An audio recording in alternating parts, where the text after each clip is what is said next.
Ladies and gentlemen, we are back. Welcome to another week of the Chasing Bellata podcast. I'm your host, Jason Frazier, and let's just get right into it. It's been a pretty chill week. Christmas is right around the corner, so we've got all the Christmas decorations up officially. We were a little behind. Usually we do them the day after Thanksgiving or that weekend, but this year we fell behind a week. We wanted to wait and try and get everybody in the house at the same time because everybody likes to throw in their little piece of the pie there when we decorate. So got some new decorations outside this year. I mean, the house is just looking festive. It's ready. I think it's ready to go. Saturday night we had my wife's annual Christmas party for her company, and those are always a good time. I actually spent more time with her than I normally do because usually she's being pulled in 500 different directions at these parties, and I just kind of stand there and have a beer and enjoy myself. But it was a good time. We looked great. She looked amazing. My wife is just way too hot for me, but whatever, right? I'm not going to complain about it. I love it. And there's a picture. I put a reel up on my Chasing Bellata podcast Instagram, so you can check us out there. We look pretty good. I'm not going to lie. We look pretty good. And then Sunday we played our usual 9 holes of golf, and I was trying to see what it would be like to play an entire round with just my 7-wood. So from the tips. So I ended up doing it for only 5 holes. Turns out it is a lot harder than I thought it was going to be. Now,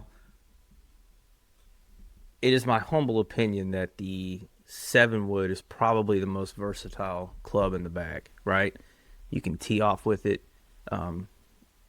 Mine is probably about the loft of a standard 4 or 5 iron. So I can hit it when it's not 30 degrees outside. I can hit it probably 225, 230. And that's on a really good day. So Sunday it was only about 38 or 39 degrees. It wasn't very windy, though. Actually, it really wasn't windy at all. That's what made it tolerable.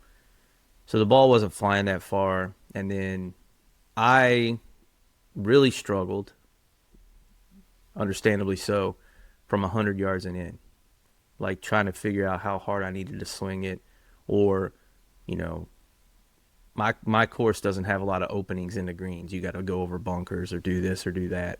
So it made it very challenging. So I'm going to work on that, and there'll be more to follow. I think I'm going to do a video on it, all 18 holes, just 7-wood from the tips, and see if I can break 100. But like I said, I did that for the first 5 holes, and then I just finished out the last 4 holes, standard golf. Didn't have my best day. I didn't even keep score, so I don't know what I shot. But I know with just the 7-wood, I was probably 5 or 6 over after 5 holes, which I guess isn't too awful bad. I ended up only parring one of the 5 holes. So, and my don't make a 6 thing, well, that I got a 6 on the first hole. So that was out the window right out of the gate. And then now here we are. I got a good show for you today. We're going to talk. All right. I'm going to go ahead and warn you now. If you are a fan of Notre Dame football, you are not going to like this podcast because I'm going all in on Notre Dame football and, quite frankly, the embarrassment that they are right now. We're going to do our standard NFL weekly pick'ems. Didn't have the best week last week. And we're going to wrap it up with some statistics about putting. This week is putting. We're going to talk about average distance to the hole, length of putt, percentage of make, all that stuff. So stick around, stay tuned, and we'll be right back.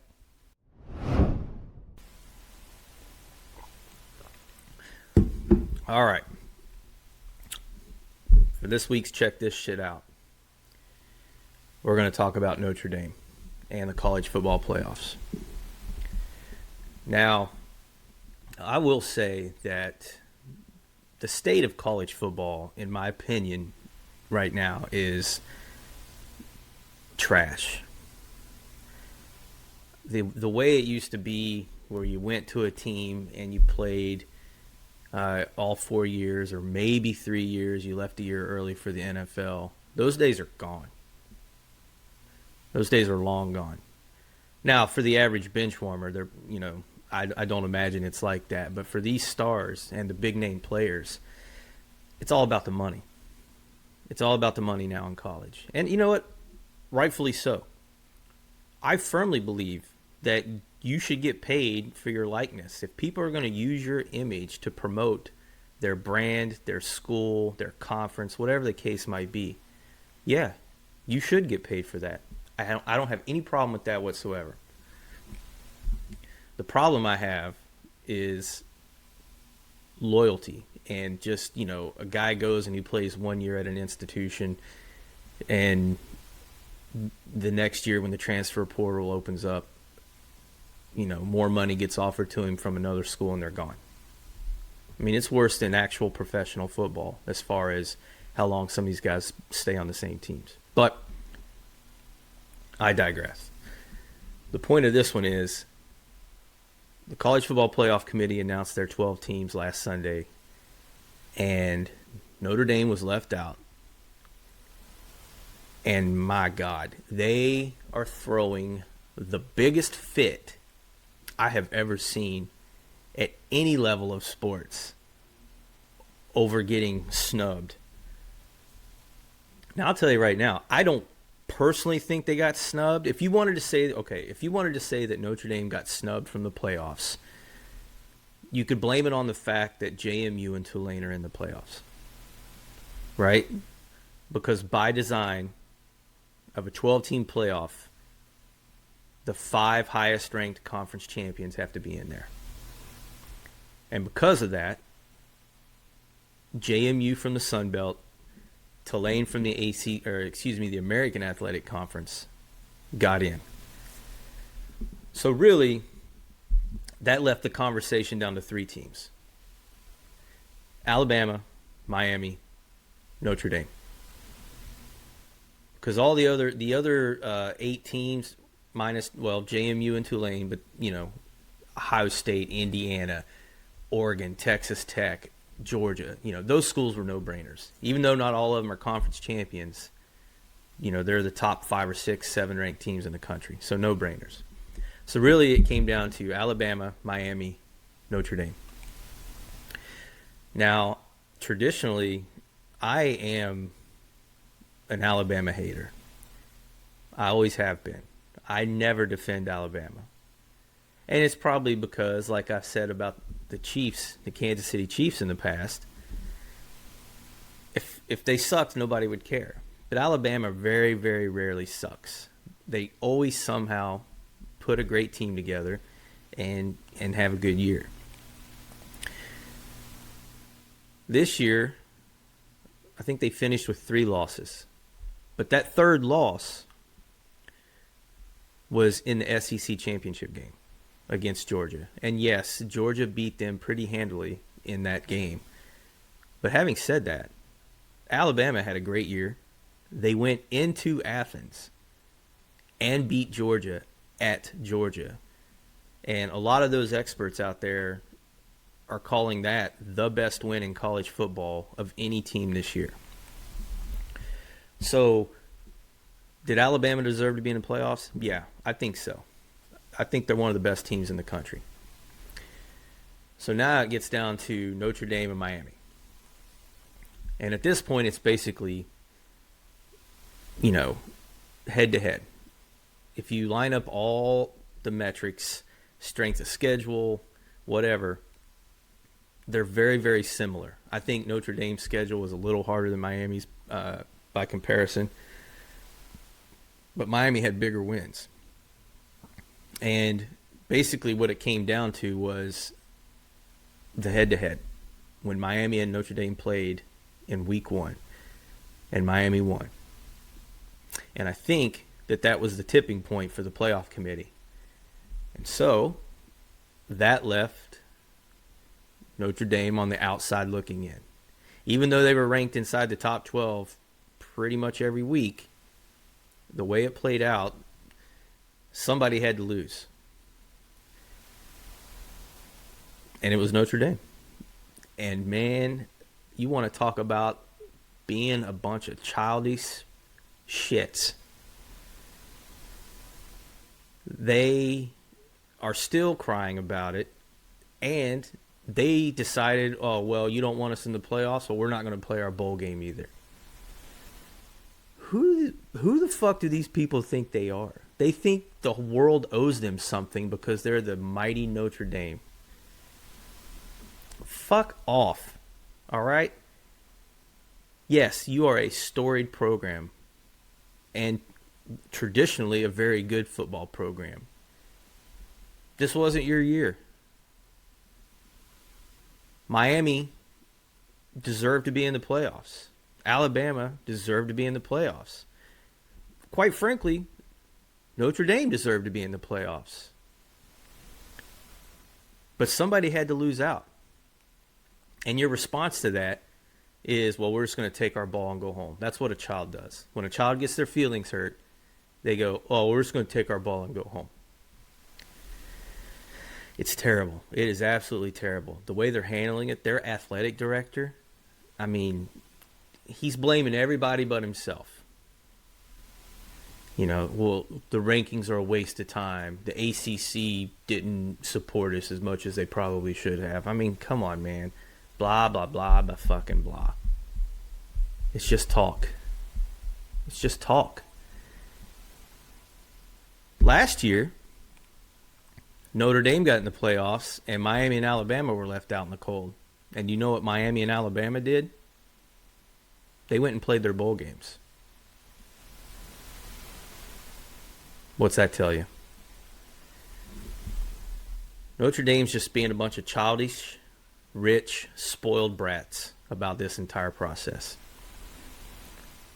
They took their ball, they went home, their season's over, and they're not going to play in a bowl game. And you know what? I get it. Some Notre Dame loyalists have come to their defense and, oh, it's the right decision and this, that, and the other. And you know what? You're defending your team. Fine. I don't respect it, but fine. Like last season, you know, I'm originally from Huntington, West Virginia. So I grew up a Marshall fan. I went to Marshall for a few years, didn't graduate. And, you know, I've always been pretty loyal to the herd. And last year, when as soon as the conference championship game was over, our head coach basically left almost immediately, like the next day, for Southern Miss. So the school opted to not play in a bowl game because the coach had left, and I think an obscene amount of players were entering the transfer portal to follow him or go somewhere else. I didn't agree with that either. Because in that instance, you're robbing some people of one more football game. Because a lot of people that play college football will never play football again. Not everybody goes to the NFL. It's a very small percentage. So back to Notre Dame, there's people on that team that will never play football again. They had an opportunity for one more game. But the athletic director, the head coach, and, you know, a team decision not to move forward in the bowl process, it's just a crock of shit. Your feelings are hurt. Nothing more. And here's what really pisses me off, and this is why I've made this argument from day one. Like I said earlier, college football anymore is just about money, right? I get it. The only reason I watch college football is because I like to watch football. Regardless of NIL and transfers and whatever, you're still going to get to see some high-quality football and usually some great football. But this attitude of we didn't get our way, so we're quitting, what kind of example does that set? Because they had a golden opportunity, pun intended. They had a golden opportunity between the athletic director, the head coach, and his coaching staff to show these young men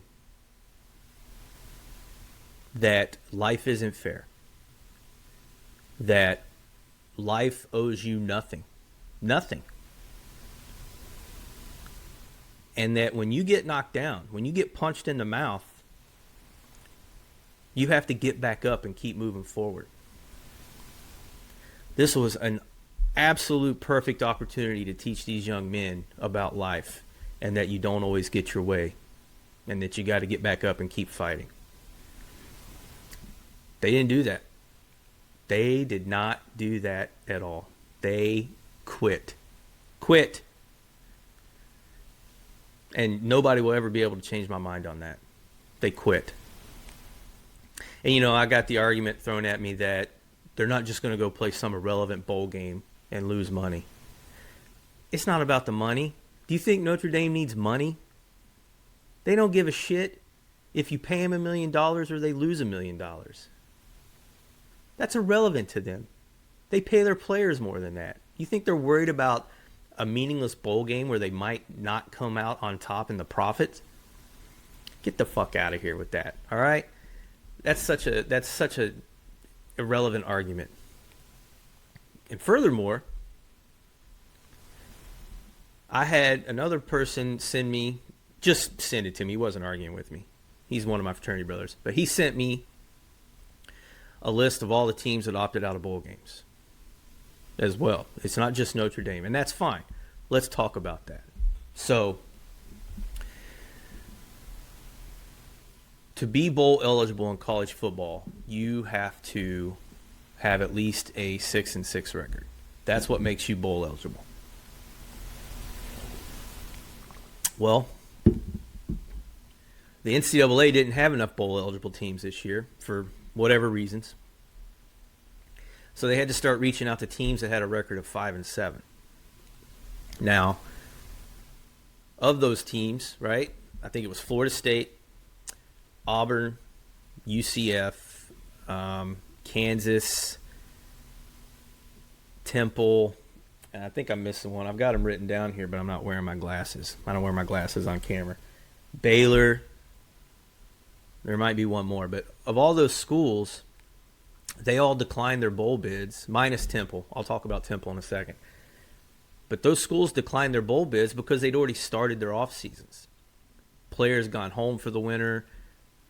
Exit interviews with coaches had already started. So they had basically shut down operations and had already started looking forward to the next season. They didn't think they were going to be playing in a bowl game. So those schools declining their bowl bids, that to me makes sense. You weren't supposed to be playing in a bowl game anyway, so you'd already shut it down for the year and started prep for the next year. The only one against that, Temple has said that they received the bowl bid, but they didn't even have a chance to discuss it before the offer got moved on to another school. So now whether that's true or not, I don't know. That's what they said. So maybe Temple would have accepted it, but I don't know. I read where I think it was Auburn had already sent 75% of their players home for the winter. So, what are you going to do at that point? At that point, I think it makes sense to decline the bowl bid because you're not practicing, nobody's in a football frame of mind, and you got people scattered all over the country. So, now, other than Notre Dame, the two teams that declined their bowl bids that were bowl eligible, which was Kansas State and Iowa State, both from the Big 12, they declined their bowl bids because they're going through coaching transitions. Now, this I disagree with because you knew you were bowl eligible. You knew you were going to be playing in a postseason bowl game. And you know what? I think the Big 12 feels the same way because the Big 12 fined both of those schools $500,000 each for declining the bowl bid. Now, again, that's a drop in the hat to big-time football programs. I'm sure they were probably like, yeah, okay, $500,000, here you go. But they should not have declined their bowl bids because, Iowa State was 8-4. Kansas State, I'm not sure what their record was, but if they're bowl eligible, then they knew they were going to be playing in a bowl game somewhere. So, again, it goes back. I understand coaches leave, they come and go, they take, some schools are stepping stones to bigger schools, but you should have to see a season through. It should be set up to where you see a season through before you start making changes and decisions. Now, back to Notre Dame. 10-2, one of the best teams in football. Nobody's arguing that. But you just flat out quit. And to make matters even worse, this is what really gives it the bow on top, right? This is what solidifies my argument that they just think they are an elite, private, rich kid school. Their athletic director has signed with the College Football Playoff Committee. He has signed a memorandum of understanding that states next year, and I don't know for how long moving forward, but next year for sure, if Notre Dame is ranked inside the top 12, they are guaranteed a playoff spot. I'm telling you right now, that is some spoiled rich kid bullshit. It should not be like that. Nobody should have a guarantee that they're going to make the playoffs because of where they finish. I get it. The top 12 should be in the playoffs.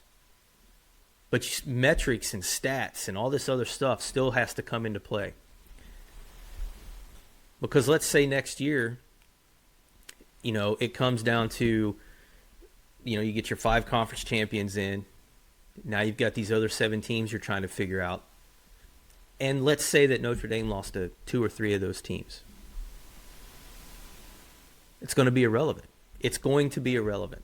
Head-to-head is not going to matter because they have a piece of paper that promises them that they get a chance to play in the playoffs.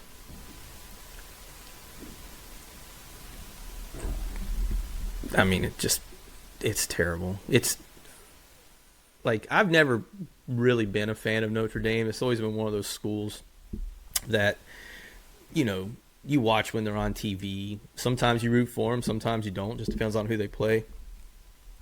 Not anymore, man. I mean, whatever. I know they don't give a shit about people like me, but I mean, I'm done with Notre Dame. They can go 0-12 next year for all I care. I hope they, what I really, and I'm going to make some people mad. I don't care. If you know me, I don't care. I hope they finish. Actually, I hope they have a good enough year next year to where they finished ranked 13th. Oh, man. How great would that be? That would be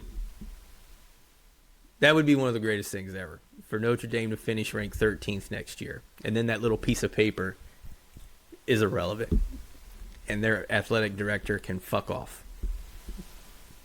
All the way off. I hope that's what happens.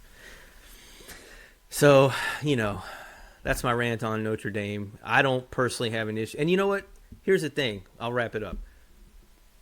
I don't care. Like, if they were in and Miami was out, or if Miami and Notre Dame were in and Alabama was out, I wouldn't care. I wouldn't care either way. I don't care. I want to see the best 12 teams in the playoffs as well. And, being a fan, coming from a school like Marshall, I completely understand the excitement and the want to see schools like JMU and Tulane in the playoffs. I really do. The problem is more often than not, when you throw those kinds of schools up against these big dogs, they get pummeled. And they usually get pummeled pretty handily. So, if anybody wants to be upset at the fact that a Sun Belt team and an AAC team are in. I don't have a problem with it. Do I think they're going to get out of the first round? No. I mean, anything can happen. A couple years ago, Marshall went into South Bend and beat Notre Dame, and that was one of the greatest things ever. And then you had that real famous, when Appalachian State went into the Big House and beat Michigan at home. So, yes, there is it's not 100% guaranteed they're going to lose, but the odds are not in their favor. So, and you know what? To even further solidify my argument for Notre Dame, if they don't want to find themselves in this position again, join a fucking conference. Every other athletic program for Notre Dame is in the ACC, except football, because they're just so good they can be independent and play whoever they want. Well, that fucking backfired this year. If you were in the ACC, you would have easily won that conference without question. And then we wouldn't even be having this discussion. I'd have to talk about something else. But I do appreciate the segment fodder. You guys gave me a lot to talk about today, and I love it. I'm here for it. Again, it's just a bad look. It's a bad look for a storied program. And again, I think the perfect ending to this story, well, what should have happened is they accept their bowl bid, and then they go beat the shit out of whoever they play, and they go, look, see, you all screwed up. But they didn't do that. They quit. So the perfect ending for this is a year from now, when the playoff committee releases their top 12, Notre Dame's ranked 13th, and they're out. That's what I hope for. Fingers crossed. We might come back to this segment a year from now and see where we're at. God, that would be amazing. But anyways, let's check this shit out. Okay, it is time for our NFL Weekly Pick'ems. Last week was not a great week for me. I barely went 500. I went 7-7. And there were some games that I picked that I just did not think those teams were going to lose. You know, one being the Eagles, obviously. I'm always going to pick the Eagles, but I did not think they were going to continue on their skid. But they are. And, you know, I'm going to pick them this week, but things don't look promising. So, you know, I think they've got your offensive Tecmo Bowl scheme figured out there, Patullo. So you might want to make some changes. But anyways, let's just get right into it. Also, again, take these at face value. Please do not put any monetary value wagers on what I say. I do not want to be responsible for wins or losses in your wallet. So, there. Having said that, the Thursday night game, Atlanta at Tampa. I'm picking Tampa. I'm actually shocked they lost to the Saints last week. Sunday, Cleveland at Chicago. I think Chicago rebounds. It was a great game up at Green Bay. I mean, that's a tough loss. But again, Lambeau Field's a hard place to play. So there's that. I got the Bears over the Browns. Baltimore at Cincinnati.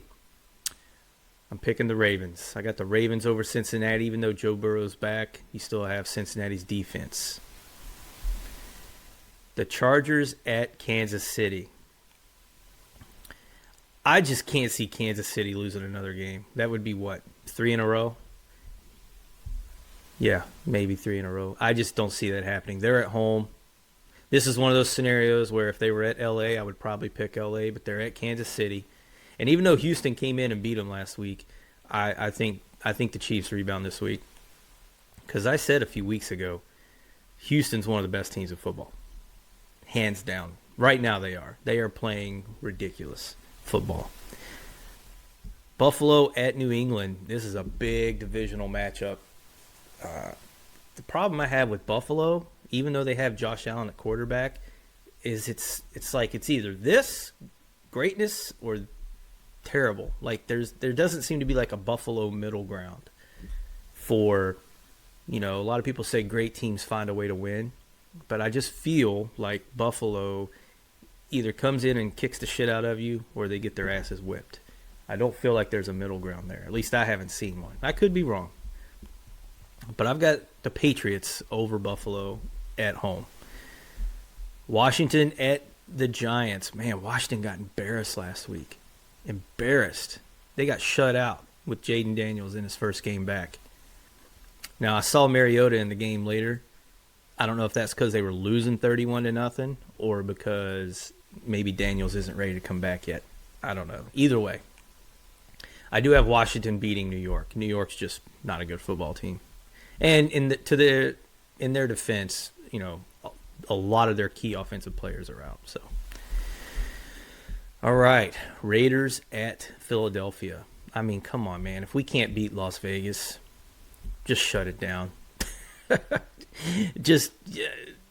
I don't know what. If we don't beat Philadelphia, I don't know what we're going to do. Sorry. My dad is texting me. And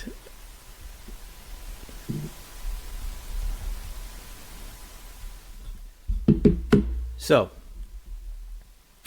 there you go. Sorry about that. So I've got the Eagles over the Raiders. Jets at Jacksonville. The Jets have been surprising me, even though they got a terrible record. They've been surprising me with how they've been playing somewhat well.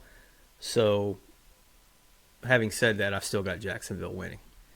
Houston at home against Arizona. I don't think Houston's going to have any problems with Arizona unless it's just a fluke week. Arizona, again, Houston is playing ridiculously good football right now. Their defense, oh my God, dude. I would hate to have to play that defense right now. So I got Houston winning. Green Bay at Denver.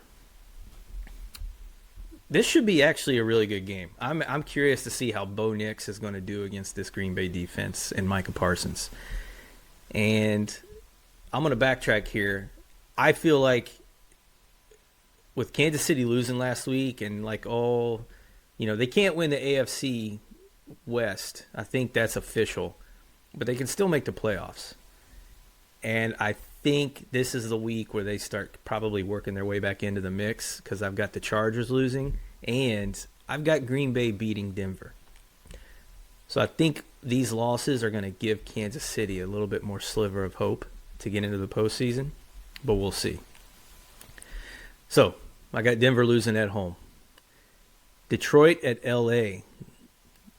I got the Rams winning this one. I mean, it's probably going to be a shootout between Jared Goff and Stafford, but I've got Stafford and the Rams beating Detroit at home.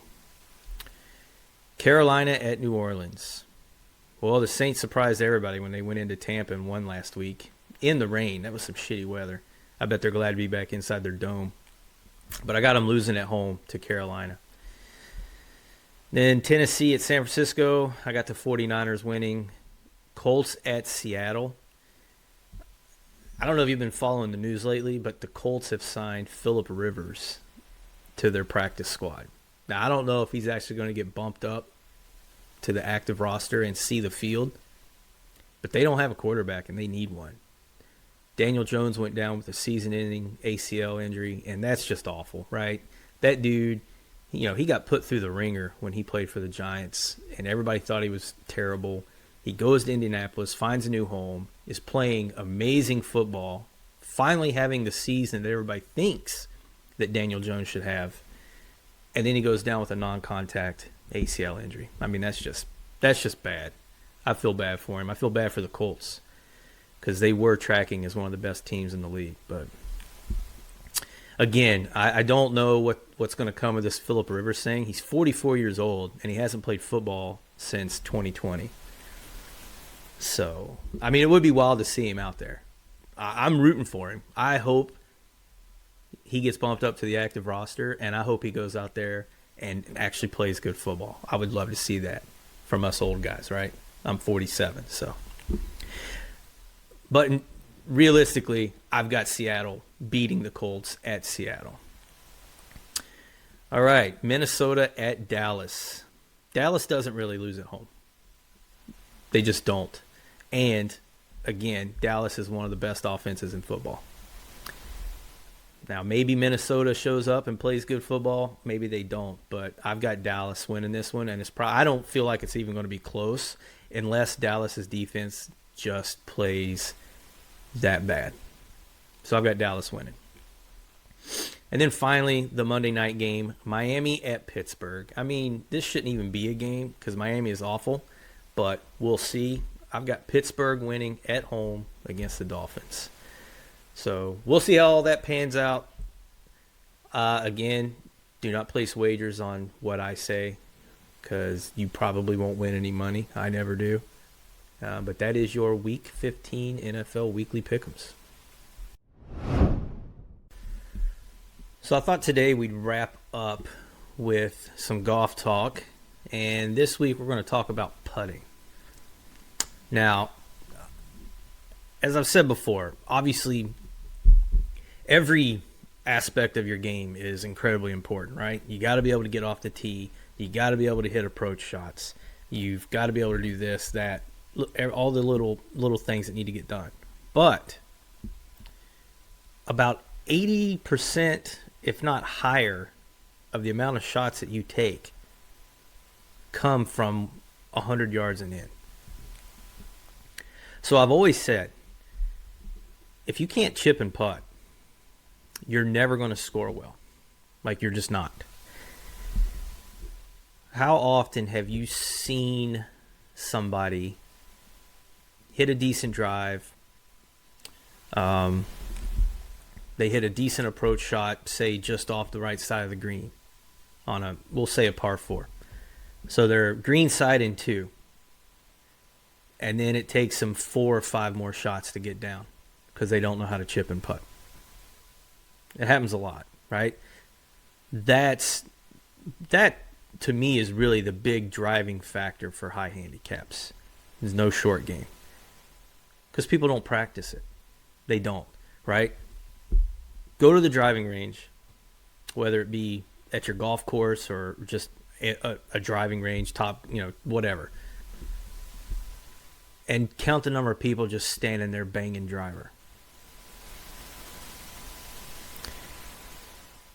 And I get it. I'm guilty of it too. I've done it in the past. But what I try to do is, when I go to the driving range, I try to focus on one aspect of my game that day.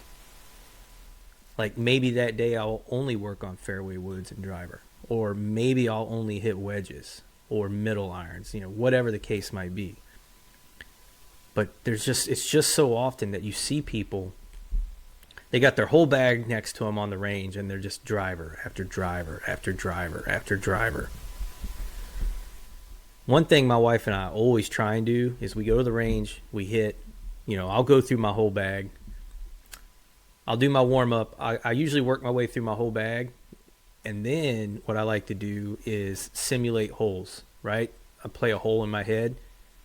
So I'll get my driver out, and I'll hit one. I'll pick a target. I have a landing area on the range I want to make sure I get the ball into.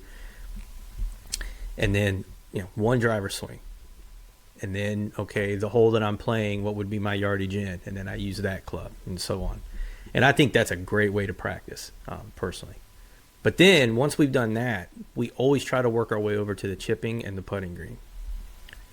Because you've got to practice that. Chipping and putting is all about feel. And the only way you're going to get better with feel is by practice and repetition and just doing it over and okay, this is how hard I swing for 10 feet, for 20 feet, for 5 feet, whatever. So I thought I'd throw some putting stats up today because, again, last week we talked about approach shots and the statistics and helping you understand what is really actually a good shot and what necessarily isn't based off statistics and proximity to the hole and all that. Because I want you to understand that, I don't want you getting discouraged if you're just off the green to the right, but you're well within your proximity to the hole average. And so with putting, I think a lot of people get confused about the fact that not making a 9-foot, 10-foot putt is uncommon. You're gonna get some stats here that's gonna tell you that it's more often than not you're not gonna make that putt, statistically speaking. So it's all about feel and lag and how you leave the ball near the hole. But we'll go over that. So many people lose so many strokes around just on the putting green. And it's definitely something to think about, and I think it's definitely something you want to practice. Because it's my opinion that if you can get yourself up to the green from the tee box, fairway, whatever. If you can chip and putt, you're going to score better than most people. You just are. So let's look at average putts per round. All right, the average, and I'm not going to talk about PGA Tour or any of that. We're talking strictly about us today. So the average scratch golfer, 0 handicap, has 31 putts around. 5 handicap, 32. 10 handicap, 34. A 15 handicap, 35. 20 handicap, 36. And 25 handicap, 37. So right there, that's between a 25 very high handicapper and a scratch golfer.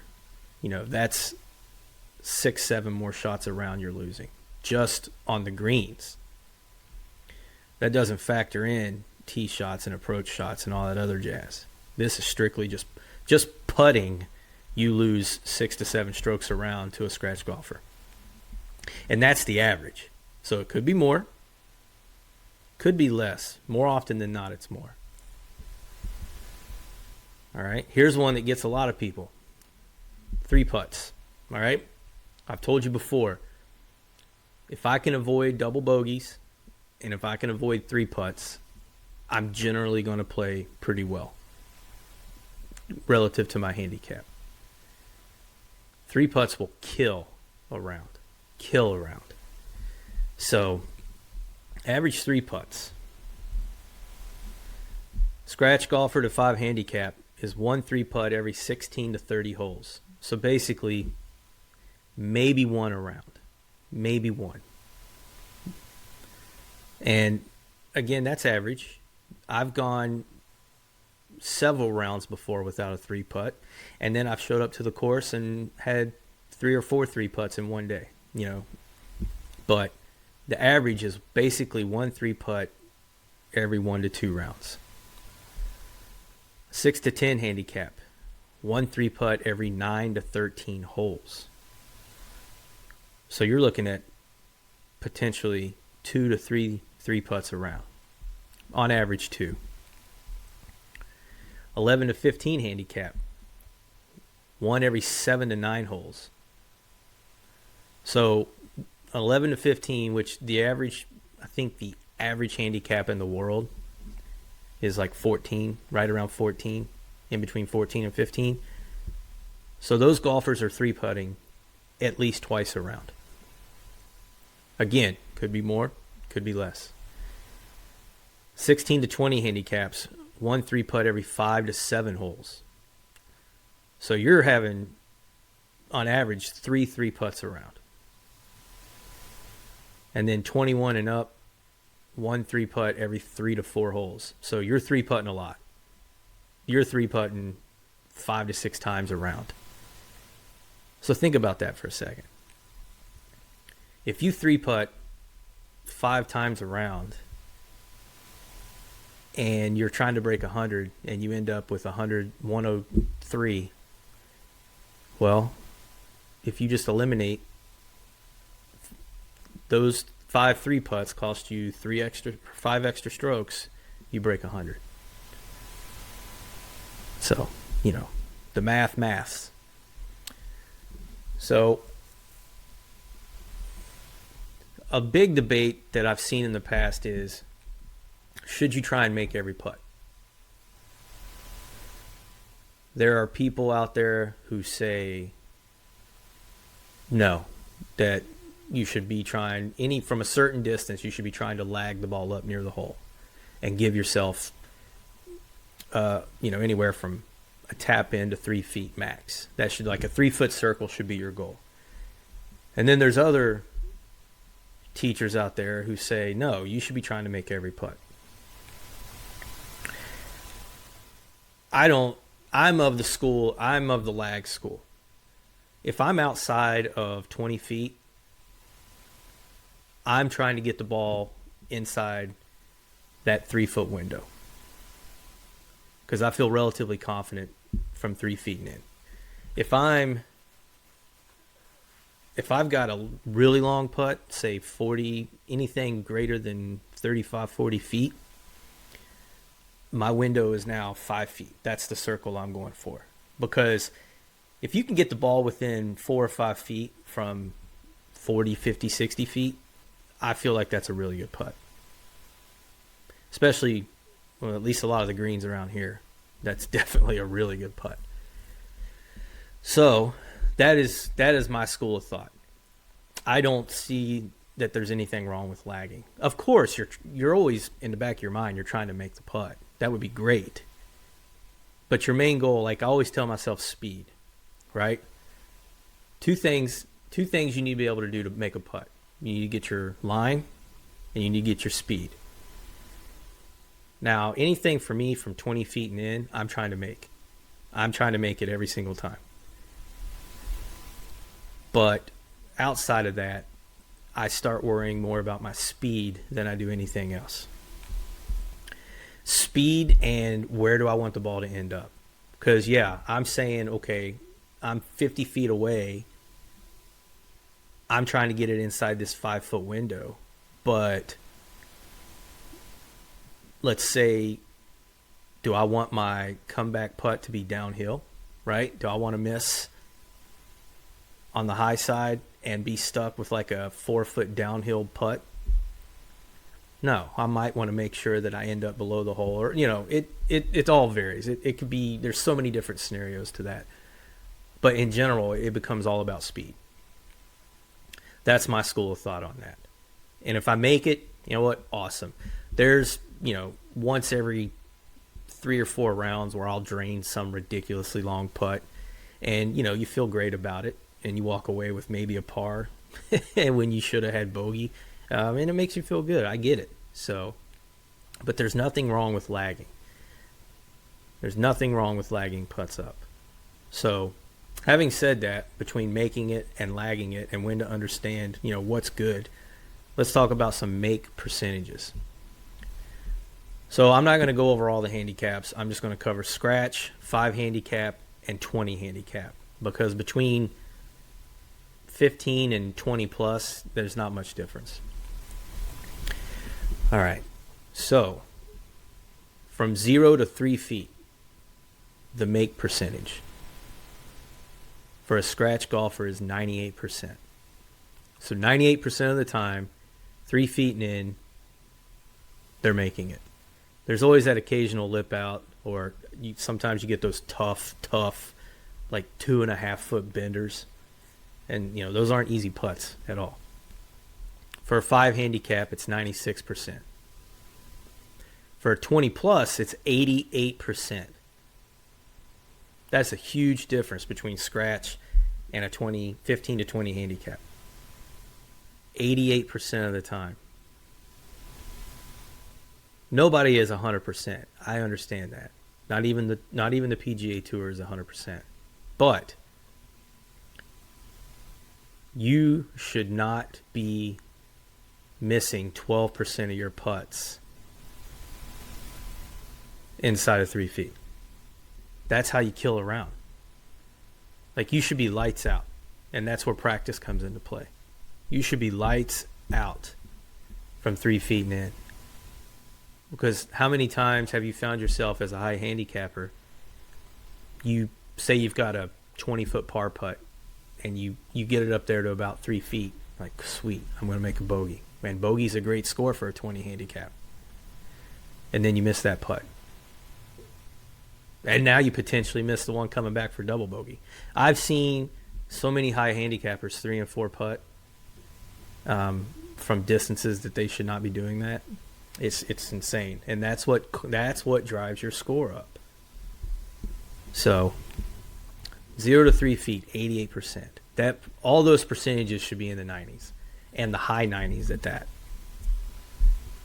Like, you should be able to walk up to a 3-foot putt with 100% confidence that you're not going to miss it. 3 to 6 feet. So this, in my opinion, 3 to 6 feet is the most important zone. This is the zone, the distance, where you should build up the most confidence. Because pay attention the next time you're playing golf. Pay attention to how many putts you have, whether it be for par, bogey, trying to save a double, but whatever. Pay attention to how many times you have a putt that is inside that 3 to 6 foot window. You're going to be surprised. It's a lot. It is a lot. And here's where you start separating from scratch golfers to high handicaps, all right? Scratch golfers from 3 to 6 feet make 96% of their putts. 5 handicap, right? I'm a 6. 5 handicap, 67% of the time. Look at that drop off. That is an almost 30% drop off. And 5 handicap is a great golfer. But look at the difference. That right there should tell you why you're a 5 and that person's a scratch. Right there. That's the key. 96% of the time, a scratch golfer makes 3 to 6 foot putts. And a 5 handicap makes 67%. And 20 plus handicap, you start getting up there, 15, 20, 20 plus, 48% of the time. There's your strokes. There's the difference. That's how sometimes, have you ever played with somebody that's really good at golf and you're not necessarily playing bad, but they just keep creeping up and pulling away from you? And next thing you know, they've shot 77, 78, and you shot 92. And you're like, what the hell, man? We really weren't, we both were getting off the tee. We both were getting our ball relatively on close to the green or on the green. Where's the difference? That's the difference right there.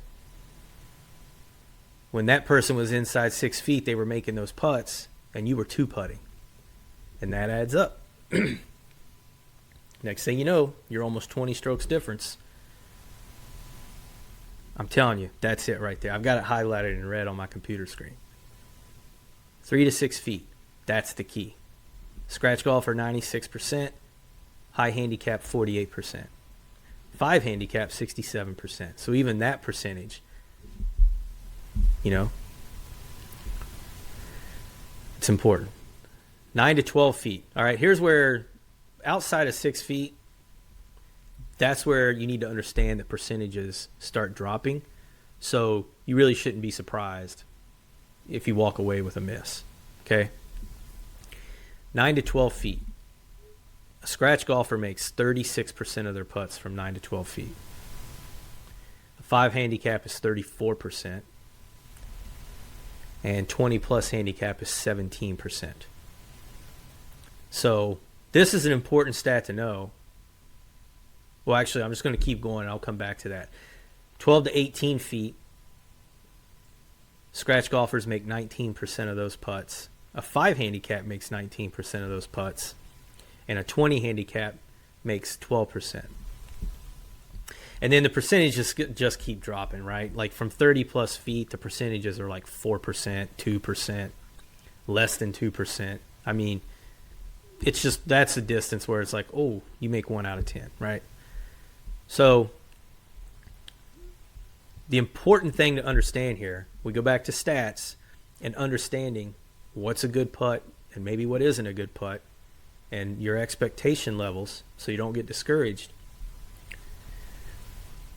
You're 160 yards out in the fairway and you hit a 7, 8, 6 iron, whatever, into the green, and it's 10 feet from the hole. That is an amazingly good shot. At any skill level, that's a great shot, a phenomenal shot.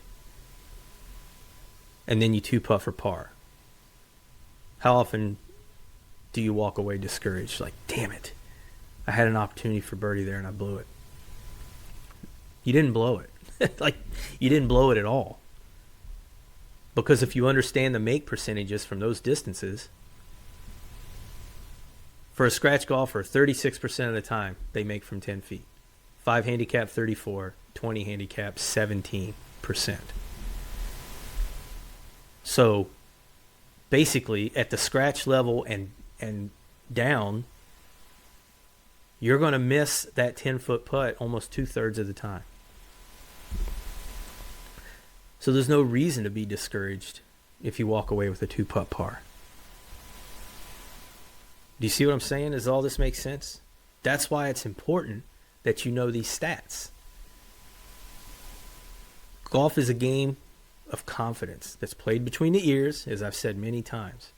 So it's super important that you understand things like this, things like the approach shot statistics, because it helps build confidence in your game, and you'll play better.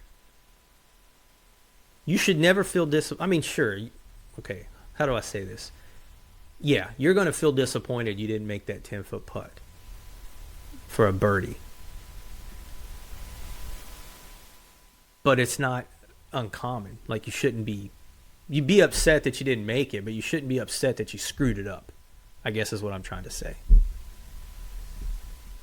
Because it's not a high percentage putt. Now, if you stiff 1 to 3 feet from 160 yards and you miss that putt, yeah, okay. You probably screwed that up. But back to the 3 to 6 foot zone. That is what separates the scratch golfers from literally everybody else. And watch, if you get the opportunity to play with a really good scratch golfer or close to scratch, very low handicap, watch them. Watch how often they one putt from 6 feet and in. It's an alarming amount. I see it all the time in tournaments. When I play in VSGA tournaments, or I play in those like amateur qualifiers for the state. Now, I will say that I play in those just because I'm trying to play the golf course that they're on, not because I think I can qualify. I'm not good enough. But I get paired up with people who are, and they are lights out with a putter in their hand. They very rarely miss, as the stats show, 96% from 6 feet and in. And that's what saves a round. That's why they walk away with par more often than not. And honestly, I would argue that from 10 feet and in, their percentage is higher than 36. But that's all the stats that I've found and looked up. But I'm telling you, it makes a difference. You've got to be able to putt the ball, or you're never, ever going to improve your score. You might get better off the tee. You might get better at approach shots. You might get better at chipping, pitching, whatever. But if you cannot putt, your score, you're never going to improve. You're going to be stuck where you are. You have to practice it. Now, how do you practice it? I mean, there's all kinds of training aids out there. You know, they've got those, I've got one, it's like a little mirror that has these pegs that the ball has to perfectly go through it, which means that you're putting on line. Or you can put, 2 tees in the ground that are just barely wider than your putter head that force you to keep your putter face square and center on line through impact. Things like that. Now, practicing distance, that's something my wife and I are working on, because, as a new golfer, you don't know how hard you need to swing the putter. It's something you've never done. You're learning. And she's doing quite well at it, but the occasional, drive one past the hole or not hit it hard enough, it happens. And that's normal because you're still learning the game. So I feel like the best way to improve, the best way to get better is to practice. When you go to the putting green, you should hit putts from 6 feet and in. Build that confidence. And you know what? Treat it. This is a big thing with me. Don't be that person that just walks out on the putting green and throws down 3 balls and just starts hitting them towards a hole. If you want to get better, take 1 ball, put it down on the green, or you can set up multiple balls. That's fine. But treat each one of them like it's an actual putt. Right? Line it up. Get your read. uphill, downhill, left or right, whatever. Treat it like an actual putt on the course and try and make it. And, do a drill where you have to make 10 in a row from 3 feet, and then you move back to 4 feet. And you're going to make 10 in a row from there. And then move it back to 5 feet and 6 feet. But those are the distances that you need to practice. Practice, practice, practice. Because that's what's going to be the difference in your round. 3 to 6 feet. I'm telling you, I keep saying pay attention the next time you play. I can't say it enough. Next time you play, make note of how many putts you had from 3 to 6 feet. You're going to be very surprised. You are. Now, that's 3 to 6 feet. How do we work on lag putting? Anytime you go to the course, you never know how fast or slow the greens might be playing, what the stent meter reads. Now, usually if you play the same course over and over again, you have a general idea. But, some days they're faster than others. Just depends on freshly mown. Are they wet? Are they dried out from the heat? Whatever the case might be. Are they frozen in the winter? Because then it's like putting on concrete. But the best way to do that is, I read this one time, where you back up about 20 feet away from the fringe. Don't putt to a hole. Putt towards the fringe and try to put just enough speed on the ball where the ball stops right at the edge where the green and the fringe meet. And work on that from about anywhere from 15 to 25 feet and get a feel for how hard you need to putt the ball to get it to stop right at that edge. That's a great drill. I do it not every time I play. I don't do it at Riverfront at all because I've got a pretty good feel for those greens. But when I go to a course that I'm not very familiar with, I work on that specific drill. I putt towards the fringe from about 20 feet, give or take. And I'll do that for, 5 or 10 minutes. And then from there, you generally have a pretty good idea on speed and how the ball is going to roll. And then, then I'll go practice my 3 to 6 foot putts. But putting's one of those things, man, where you have to practice. Well, you have to practice golf in general, but you've got to practice putting. Chipping and putting are the key to your round. And we're going to talk about chipping another day. But again, you can limp your way to the green in a decent amount of strokes. But if you can't chip and putt, you're going to put another 4 or 5 strokes on your scorecard when you really don't have to. You want to be lights out from around the green and on the green with the old Texas wedge, right? That's the only way you're going to get better. It's the only way you're going to improve your game. Putting and chipping. And, again, we're going to talk about chipping at another day. But take these stats. Again, I hope they were beneficial. I hope they make sense. And it'll help you understand if that was a good putt or not, right? Did you make it from 6 feet and in? You probably hit a really bad putt. Did you make it from 9 to 12 feet? Probably not. That doesn't mean you hit a bad putt. It's just that's the percentage. From 30 feet, did you put the ball within 3 or 4 or 5 feet from the hole? Then was that a good putt? Probably it was. Work on feel. Work on those 3 to 6 foot putts, and you will see improvement on the scorecard. Ladies and gentlemen, that's a wrap for this week. I hope you guys enjoyed the episode. As always, continue to like, follow, and subscribe wherever you get your podcast. That's how we grow. And I just want to say a huge thank you to anyone on YouTube who's following me.